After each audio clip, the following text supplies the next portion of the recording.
For any Xbox or PlayStation codes or anything gaming related, check out g2a.com, and if you need any Ultimate Team coins, then head over to FIFA. The code CHES will get you a discount on both sites, and all links are down below.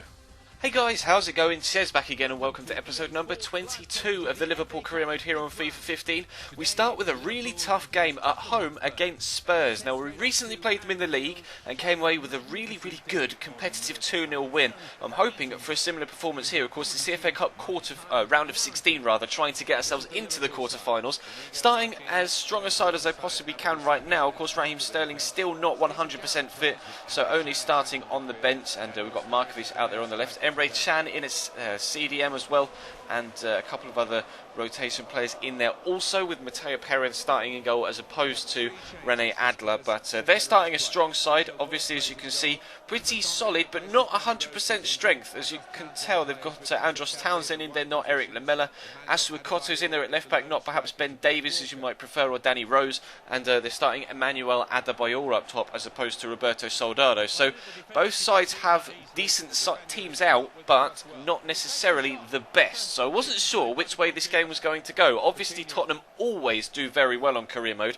They seem to fulfill the potential that they supposedly have in real life, thanks to all of the amazing signings they made. But we get the advantage here with a penalty after 10 minutes, as Jan Vertonghen just hauls Daniel Sturridge down to the ground. He's absolutely adamant that he didn't do anything wrong, but you'll be able to tell from the replay. What's his left arm? Gives him a cheeky tug there. You can see him having his shirt pulled. Sturridge goes down, and watch Vertonghen. Oh, I didn't do anything. Sauce both his arms up and then has a go at the referee. Definite penalty. Gerrard steps up and puts it away. Michel Vorm can do absolutely nothing about that, and Stevie G gives us a 1-0 lead in the FA Cup after 13 minutes from the spot. Now, we did do very well, like I say, in the previous game against Spurs, and similar circumstances here. Vertonghen this time has learnt his lesson, gave him a little tug as he was heading into the box, but then let go of him, let him go, gets the turn in. Unfortunately though, the touch wasn't the best as he turns, and could only set up Gerrard eventually via Coutinho for a shot that was fired wide on Stevie's left foot. But Tottenham, obviously, as we say, play some very nice football, and it was only a top save there by Matteo Perrin with his right foot to keep Nasser Chadli out. We stayed at 1-0 in front as we headed into the second half. They're going to work the ball down the left-hand side, though, through Aaron Lennon and Asuakoto. Really nice football. Well worked by Lennon into Christian Eriksen, and I personally have never seen Christian Eriksen put a header away like that in professional football in my life.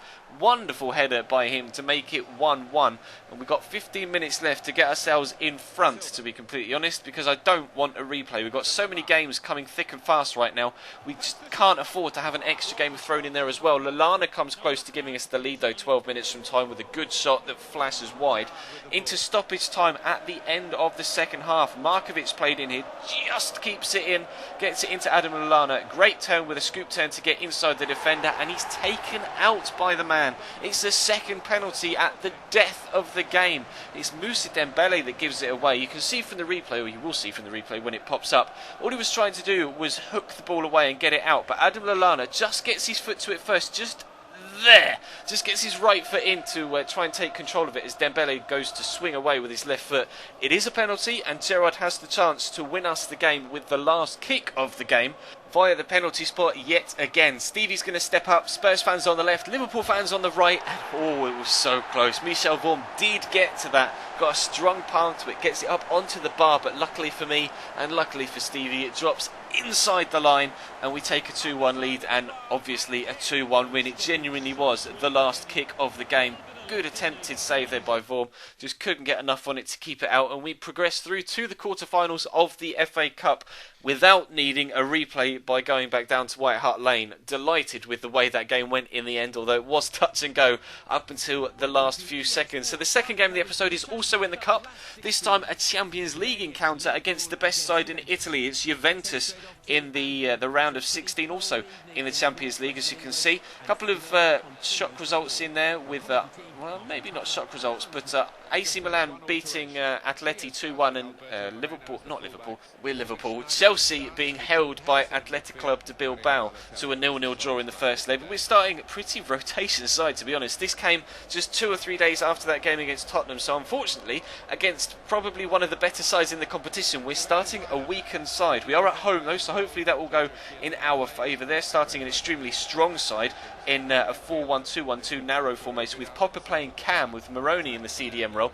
Paolo and Vidal in the midfield with Llorente and Carlos Tevez up top. So I was expecting an extremely difficult game, and they were going to try and work the ball about nicely here to start off with, but Sterling nips in there with the pace. He's going to play the ball through to Mario Balotelli. He's not got the best of angles, gets the shot away, and 1 minute 36 on the clock. We have ourselves a lead, and that was vital, crucial for me, considering I was not confident whatsoever with the side I'd been able to put out against Juve here, that we were going to get a positive result. But that gave us something to build on, something to defend, and Adler gets a great save in there to keep them out. Just 15 to 20 minutes later, we stay 1-0 in front. Evra's going to give the ball away here. Really poor throw. Drops to Ballo from the head of Lallana. Great strike, and it bounces onto the line off the bar. Really exquisite strike from Balotelli, and so unlucky not to come away with a second goal for him and give us a 2-0 lead. But we're still attacking. I was quite adventurous here, considering the shape of the side. Balotelli gets to turn inside the defender again. A great block by Chiellini, though, gets the ball away. We are going to pick up a corner, and again confirmation that the ball definitely didn't cross the line from the shot from Ballo a moment ago. Just the wrong side of the line as far as we're concerned, and unfortunately nothing came of the resulting corner either. So we head into the second half. We got a goal at the very beginning of the first half. Llorente here with a nice little back heel into Carlos Tevez. He's going to absolutely do me with a lovely bit of skill here. Sends the defender. Another back heel from him into Pogba. And that quite possibly is one of the best goals I've had scored against me on career mode in a very long time. A wonderful worked team move with plenty of skill and flair in there, with a couple of back heels as well. Juve find themselves back on level terms. So, question was, who's going to take advantage for the rest of the second half? Ballo gets in behind immediately after they've gone in, brought themselves back level, but we can't go in front. The header was tamed straight at Gianluigi Buffon, and they stay on level terms. On the hour mark, though, working it into Balotelli again. Going to actually turned the defender really nicely here by Zali. Good save by Buffon. The defender tries to head it back to him, and it hits Gianluigi Buffon in the knee and goes in. The most bizarre of circumstances. We find ourselves going 2-1 up thanks to an own goal. Hits Buffon in the knee and then goes in, and he almost gives up on it. It's almost a look of resignation in his face as he realises what a mistake he's made to give us a 2-1 lead with a weakened side away from home. They do have the away goal, of course, but Sterling nicks it off the defender there, racing away. Stefan Lichtsteiner makes another mistake. Can he get the ball inside? He can. Can he get the shot away? Another top save by Gianluigi Buffon, making up perhaps for the mistake earlier on. And maybe we could have made it 3-1 there, but they get the free kick through Carlos Tevez as we head into the last 5 minutes. Bit awkward with the way that it loops up towards the back post, and that's the difference between René Adler and Simon Mignolet. Earlier on in the season, Mignolet left a chance like that and it went in and he ignored it.